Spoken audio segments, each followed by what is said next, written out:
Thelen. I live in Lafarge, Wisconsin. Dairy farmer. Been one all my life. That's what I do for fun. That's what I do for work. And that's pretty much my hobby too. All right.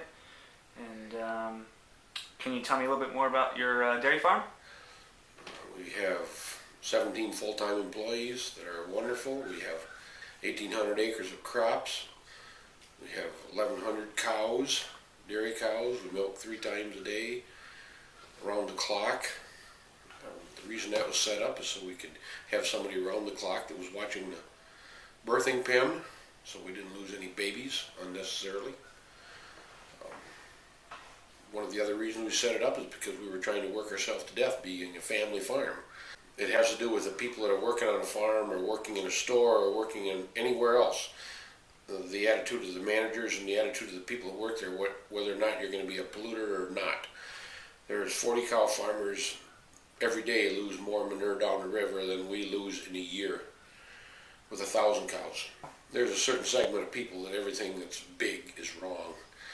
And I think that 9 times out of 10, most people either don't care as long as they're getting a good food supply that's clean and tastes good and is safe. The people that are scared or convinced that something's wrong just because of the size of it need an education. That's what they need. They need to come to the place that they have problems with and see exactly what's going on so that they don't have to listen to some trumped up charges that somebody's making up. That's our biggest thing, is to get people to come here to be educated. I'll never give up that attitude that I want to educate them. I will not.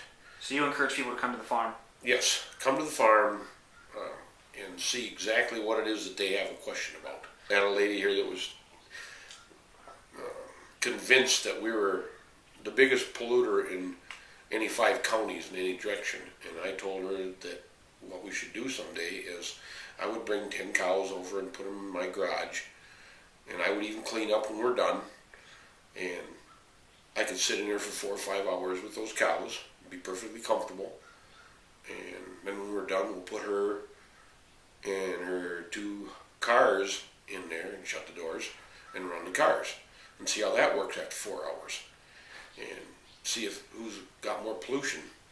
And of course she didn't like the attitude, but you know, when you get right down to it, you got to put the rubber on the road. Who's telling the truth? And cows, granted, they produce methane and hydrosulfide and you know, some gases, but they're not the major polluters in this world. We 2-legged people are the major polluters, and us being human beings in the United States rank us higher than anywhere in the world. So if the problem is, do we want to off ourselves because we're the worst? No, let's just change our attitude, start doing things that affect the pollution level of the carbon differently. Yeah. Let's walk.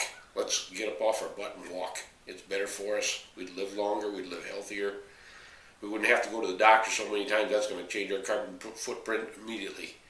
Just let's raise our own vegetables instead of ship them here from Taiwan. Mm-hmm. Let's just do things together as a community again instead of having to go on a 5,000-mile vacation. Right. There's many things we could do that would change things. And we don't want to have that thrust upon us in a few years when somebody says the barrel of oil is empty. We want to be able to stretch that out as far as we can with as least effect as we can possibly do that. We've seen a lot of commercial development, and a lot of the farmers are getting lucrative offers from commercial developers to sell off their land, and in a lot of cases the 2nd and 3rd generation farmers don't want to take over dad or grandpa's farm anymore and moving into careers in whether it be technology or law or what have you. Why do you suppose it is that these 2nd and 3rd generation kids don't want to farm anymore, and farmers are selling their land? I can tell you the reason why. You're living on a piece of land like we're sitting on, and if I could turn that into 10 million, which would be totally possible, versus be told that I was wrong for doing something, and told that I was stinking and I shouldn't be on the road with my equipment. And I make 1/3 of what my brother makes who works in town, and he works 8-10 hours a day for 5 days a week, and I work 12 a week for 24/7, 365. What is the point of falling in love with something that's going to kill you? And that's virtually what's going to happen, because they'll work themselves to death. So why do you still farm? I farm because it's my passion, and I have a certain dedication to my father and my uncle and my employees that I'm not going to pack up and leave them in the lurch. I'll go broke before I sacrifice my employees. I don't care.